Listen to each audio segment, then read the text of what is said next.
Markel, taldearentzat egun bikaina gaur Bizkaiko itzuliko lehenengo etapa honetan, etapa garaipena, zu lehenengo bizkaitarra izan zara, eta pedalkada bikainarekin hasi duzue itzulia. Nola junda eguna?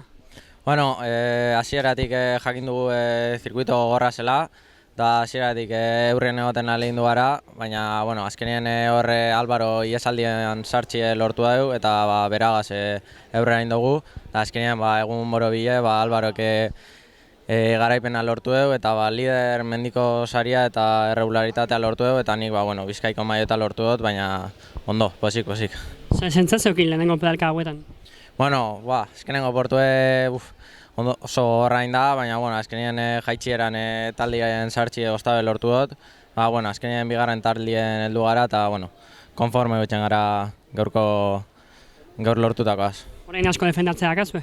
Bai, Álvaro gaz maiota defendatzea tokatuko da, ja motibatuta eta gogoakaz bizerko. Zorionak. Eskerrik asko.